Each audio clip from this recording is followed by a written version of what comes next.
Hi, so welcome to another Code Untapped Tech podcast. We need a better name for these things, I know. We do, it's terrible. But this is episode 20 now, right? Is it 20 or 21? Is it 20? I think it's 20.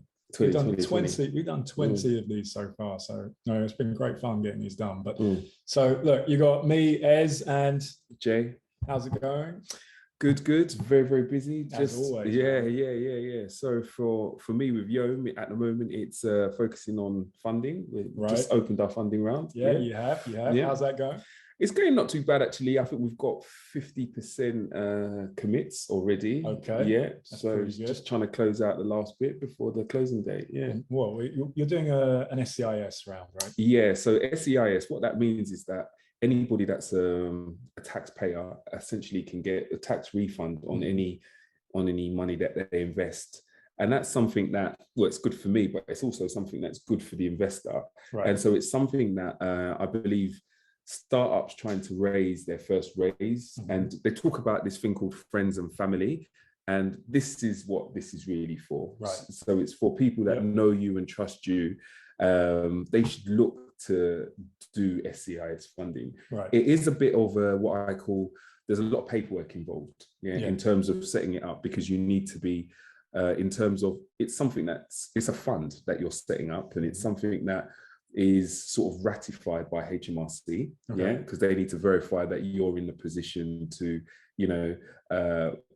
set up the investment properly from a tax and legal perspective, right? Yeah, and they give you what's called an advance assurance, which means that your fund has been seen by HMRC as one that is working. Well, you're a startup. You're a startup. Yeah, essentially, and it's everything. You have all of the paperwork in order to, once you've received the funds, to ensure that you can actually fill out the required paperwork for the tax refund to kick in once the round is closed. Yeah. All right, man. So look, I've obviously, in my time at Neighbour, we raised a load of money, and working as investor for Impact X, I've obviously been on the other side of the fence investing, but you're going through this right now, right? We touched on that a little bit earlier. Yeah. And for all those startups out there who are in that early stage, we hear all this noise about people who've raised mega funds and mega rounds and this, that, and the other. But actually, what gets ignored is how hard just that first friends and family round really is. And that's something we want to start focusing on our podcast. But you're going through it right now. So talk to the audience, man. Tell us, what's it been like raising your first round? And you're still in the middle of doing it. You haven't closed it yet. You're doing well. But what have you had to learn to get yourself to this stage so far? It's interesting because I'm a tech founder. Yeah. So, but by trade, I'm a technologist. Right. Yeah. So when I'm speaking to people, my sort of default or go-to mode is to talk to them about what I've built. Yeah, seriously, it's to like what features I've built, what sexy, cool things are out there that the app can do and the platform can do and so forth. But that's not necessarily what the investors want to hear. Yeah, they don't want to hear that. They want to hear that first of all, what's your vision? Yeah. And you pushed back a bit against that. Yeah, I did. Like, why do I have to talk about this vision thing? I just want to talk about these great features that I'm building, this great business that I'm building. Because I think at such an early stage, they haven't really got much metrics to assess whether the investment is going to be good or not. Yeah. And there's a lot of apps out there, platforms out there. I'm a technologist. There's lots of people offering cool things. Yeah. But what differentiates you and your proposition and what service you have from everybody else? And that really is your vision and your mission. And they not just, so there's two things. They need to have an affinity with you as a founder. Yeah. So how do they get that affinity? By finding out what you're all about. Yeah. And what drives you, what is the passion? Because they know themselves, investors, they know that the road's going to be quite difficult. Yeah. And I think they want to see that you've got the passion and the drive to actually take it to the next level. Yeah. Right. And part of your vision is effectively telling that story. Absolutely. Yeah. Absolutely. And so that's one of the things. And then the other thing as well is not everybody will be sold on you, and that's okay. Yeah. And then that's I didn't realize that, but actually that's hard to deal with. Yeah, it's hard to deal with. It does. It feels, why, but it's why not. Don't you like me? Yeah, exactly. And sometimes it's just not even about you. It could be about the type of thing that you're building or service that you're offering. It doesn't mean, because most investors, and this is something that you need to realize as well, most investors, they have, even angels, they have a thesis. Absolutely. So they have a topic that they're really hot on, or a subject area that they're really hot on, they really want to focus on, and they believe in. Yeah. So they will more focus on people that are in that space. That's one thing. Yeah.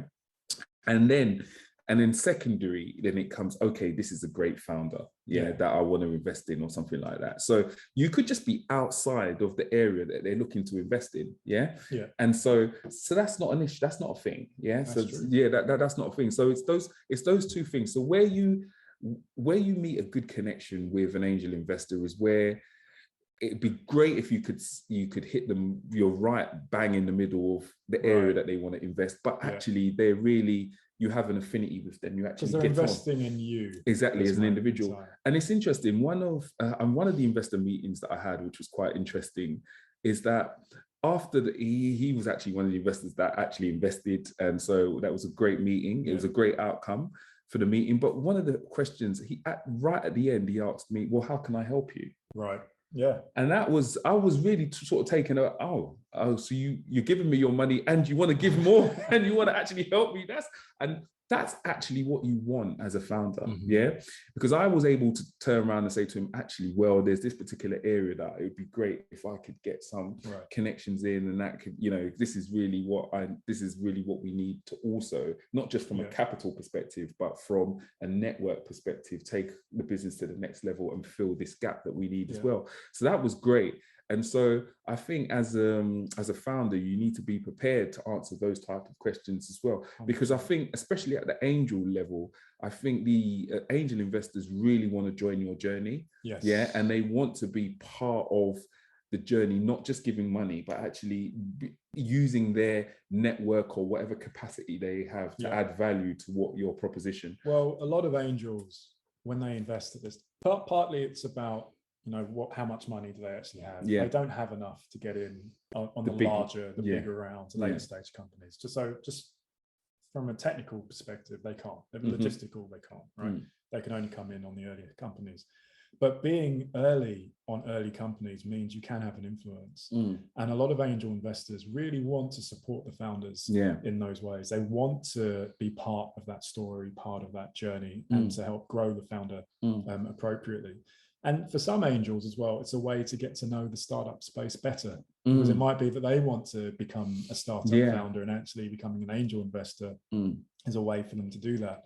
So you often get that great synergy between angel investors and founders. It can go wrong. It can. But that's really what you want. You want a bit of cash, and you also want some support, because those people are going to be the ones that help you get your next round of funding, or help you get your first clients, or help you find your first tranche of employees, or help you find your next C-suite member of your team, or your next advisor. That's where you're going to find all of that from. So it's really, really important that you do build that affinity with your angels. It's not just give me money. It's like, no. What I want to work with you. Right. That's really what you're saying to angel investors. I want to work with you. Yeah, exactly. And that's interesting. It's interesting that you say that, is because you think one of the things that I've had to learn, and I'm still learning, and I know you point it out to me sometimes, is the you know what I'm going to say, is the fact that you actually need to listen to the angel actually when you're speaking to them. And it's like, I'm glad you finally got that message. Oh my god! Because one thing, as a founder, you think, right, I've got like 45 minutes or an hour with this angel. I've got to get the info. I've got to get it out. I've got to tell them. I've got to show them the whole vision. I've got to show them what we've got. I've got to talk to them about what we're trying to do, and how we want to do it, and how we want to be impactful and change the world, and all of this stuff. But actually, you got to stop. And you got to be very aware of when they want to come in and when they want to, and because actually they probably have read your pitch, and they have they've got questions. They got questions, not just questions, but they got their own vision as well, and they've got their own view and they would like to also see, well, does does their vision for where they see your service or product marry with your vision? Yeah, absolutely. And actually could, you know, or are there bits where actually you haven't thought of that they could bring out and stuff like that? And so, but if you don't listen to them, you won't ever get that out of them. And what will happen is they'll come away from that meeting going, well, it was a great founder, but he didn't really listen to me. I don't think we can really work together. And, you know, you'll get this phrase of, I just don't think they're coachable, which really means they just didn't listen to me. And that's a bad place, because it could be that you guys are absolutely on the same page, but you didn't have the chance to actually communicate that. So it's great that you've really internalized that, because that's a hard thing to take on board, especially when you're passionate about your projects and you just want to get all the information over, because you just know there's so much you need to communicate. And sometimes less is more, right? It really is. And you know me, I'm about less is more. Let that person talk. And it's not about just telling them everything they want to hear, but it's about having a real conversation with them so that they can get really comfortable with your vision. And you know what? This is really important when you're in a busy space, right?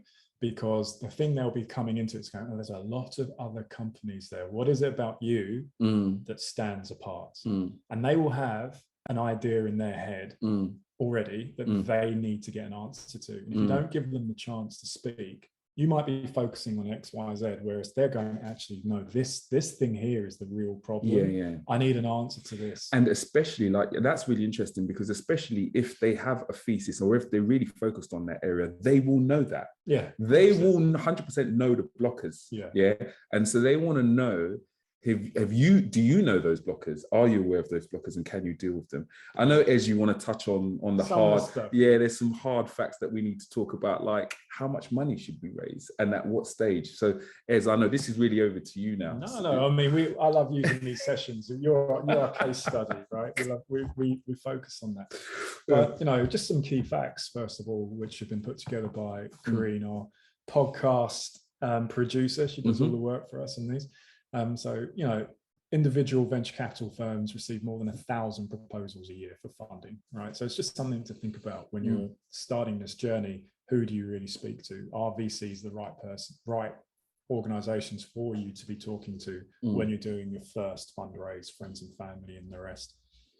Companies tend to raise nearly 3 rounds before they get to their Series A funding. And this is key. You know, it's amazing the number of startups I have reach out to me and say, we're doing our seed round. If you don't come into this round, there won't be another opportunity to. I'm like, yes, there will, because you're going to have to raise more money, right? So just bear that in mind. You're going to be doing multiple rounds of fundraising. As a CEO founder, fundraising will be your job, right? 1 in 4 businesses surveyed by the NSBA were not able to receive the funding they required, which led to limiting the growth of their business, right? What that means is a lot of startups, you know, 75% don't raise enough money, right? Or they're not able to raise enough money, which then limits their ability to grow. So you've got to take this fundraising piece really, really importantly. You've got to plan a fundraising strategy. You've got to know which milestones you want to hit, which types of investors you want to talk to, why you're fundraising, and what your next fundraising is going to be, and what are the milestones you need to hit to get there. So, you know, we've talked about the fundraising plan for going and the rest. So I think around all of that, there are some really key questions that most startups have, which you touched on. You know, how much you need to raise? Do you have a pitch deck? What's the value of your company? What percentage do I need to give to investors? Do I need a solicitor to deal with the legal side? So let's touch on some of that. You know, how much do you need to raise? That's a tough question. That's how long is a piece of string, right? And you know, I know you're not raising a huge amount. You're raising a small SCIS round, and you're always being told you should be raising £1 million. You should be raising £1 million. And you know what? Given the stage you're at, you probably should be raising £1 million. But the reality is, you have to look at what's the environment around you, what sector are you in, how much excitement is there around that sector. Have you raised before? So can you go out there and show previous experience that will enable you to raise more? How much traction do you have? Who's in your network? What have you got built out so far? And ultimately, what do we want to do with this money? Right? So we know for you that this fundraise is literally just to give you some support, get some people around the table so that you can get to your next fundraise. So you can get some traction, and then you can go and do a big round, right? So for you, we're raising a relatively small amount. Yeah, we are. It's something we can do. Ticket sizes are very small, very reasonable. You can, right? Yeah. So that makes sense. But for other startups, it might be they need to raise a lot more. And I'm always having to have this conversation with founders when I speak to them, which is, are you raising too much or are you raising too little, right? And why? So there is no hard and fast answer to this question. It really comes down to, what is your situation? What are the facts around you? What's the fact pattern, right?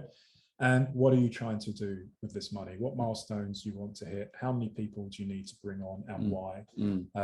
How much runway are you looking to have? So when we talk about runway, how much time are you buying with this money?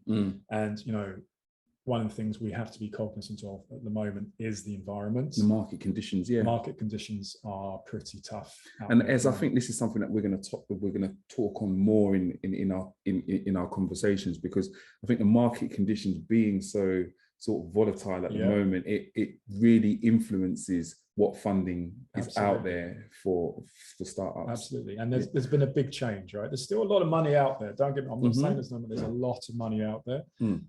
However, the environment has changed now. You know, we are no longer, we've been in like an 18-year bull run for startups, and that has come to a hard stop, right?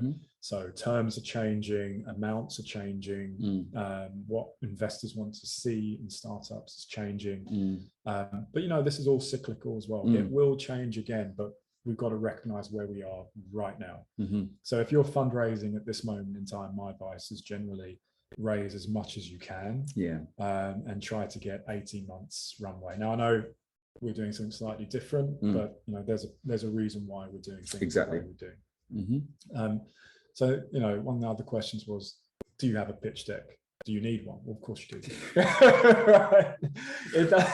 It amazes me how many startups approach me with no pitch deck and say, look, we're raising money. How many iterations have you gone through on your pitch deck?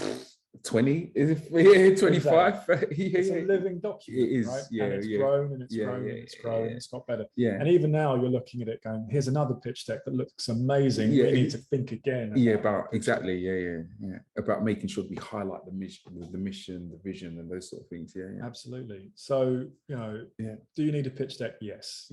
Please put exactly. And I mean, this is so there are some prerequisites, and those are the sort of things that we cover as in the data room. So I know I want you to talk about, you know, what a data room is, and the purpose for a data room, essentially, because I know a lot of people don't know what. So really, you know, a data room is just a space whereby investors can see important information about your company. And that information will cover things like maybe your pitch deck, a financial model, if you have one, any market research that you've done, any company incorporation documents that you might have, CVs of your team, contracts that you might have with other companies. So pretty much core information about what your company is, why it exists, how it's performing, what's going on in the market, and who's involved, right?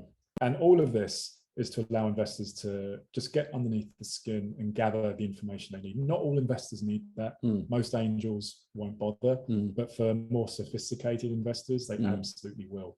And to be honest, even if you're not targeting sophisticated investors, it's good practice to start building these, because what you don't want is get an investor come go, yeah, great, look, we can deploy X amount of money. Do you have a data room that I can look at? And you go, we'll get back to you in 2 weeks' time. That opportunity could be gone. That opportunity could be gone. So get into the habit. So the big question is, well, how do I set up a data room? A data room could be as simple as a folder on Google Drive, right? It could be a folder on Dropbox with your files in, or it could be more comprehensive and you can use DocSend and create a DocSend data room. But really all it is an online folder with you know, private credentials to protect the information. whereby you can give controlled access to external investors so they can look at this information, right? So in many ways of doing it, but that's really all it is. So I guess, around this, other things we talk about are, and we'll talk about this stuff in more detail in other episodes. But, when you're looking at how much do you raise, it comes down to big questions people have is what's the value of my company and what percentage will be available to investors? And I think this is stuff we can touch on in more detail in other sessions. But very, very quick summary. If it's a technology startup or any other startup, pretty much at this stage, your valuation will be based on how much money you're raising, right? And what that means is if you're raising X, you expect to dilute your company by Y, which means the value of your company is Z, right? So let's say you're raising £200,000 or, well, £100,000 at 10% dilution. That's £1 million post-money valuation. And we can talk about pre-money versus post-money and all sorts, but it's really that straightforward, right? So how much am I raising? 100,000. What's the dilution I'm expecting? 10%. Valuation of my company is £1 million. Okay, that's it, right? As you grow and as you have traction and revenue, then we start to see revenue multiples becoming a key indicator of what your valuation is. But ultimately, valuation comes down to what are people willing to pay for it? Right? And what are people willing to pay for it comes down to how interested and how excited are investors about your startup. So the more investors you can get around the table looking to invest, the better a price you'll get. So that's really interesting, because we've seen that the FOMO effect. FOMO effect is real. It really is real. It's really important that you create that and create that excitement, that drive, that, okay, I'm going to miss out on something really interesting here. Because in an ideal world, they are. If you as a founder don't believe that your investors are missing out on this opportunity, then why are you doing it? Why are you doing it? Right? So if you can't create a FOMO effect, no one else is going to. For sure. And people won't know. People dream of an investor, coming across your business and going, oh my God, this is amazing. It should be valued at that. I'll give you £1 million. It doesn't work like that way. Definitely doesn't. Fundraising is a strategy. It's a full-time job, and you need to create that interest and that excitement in your business. So again, all of these things we can tear apart and go into. And I think we will detail. over the next. We have to.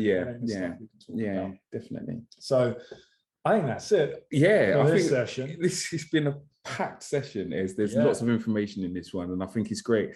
And like you said, I'm going through this journey at the moment, and 100%. It's interesting and exciting, and there's ups and there's downs and there's lows. But I mean, it's what we want to do. Yeah. So next time is Well, okay. I guess with that, so we're carrying on. We're still doing our perfect your pitch section and session. So like our office hours, you can come into the Code on Tap studio, and we'll look at your pitch decks, and we'll give you some free advice around them. First Friday of each month. Next session is already fully booked. So if you're interested, I think the next one that's available is 5th of August. So check it out. There's some slots available for that. Leave a review. Let us know what you think. And if you want us to touch on any specific aspects, please reach out to us on Twitter and Instagram at Code on Tap. So with that, that's it for me. Jay, anything from you? Just carry on cracking on. Keep on building. Right? Yeah. All right. Take it easy. Cheers. Bye.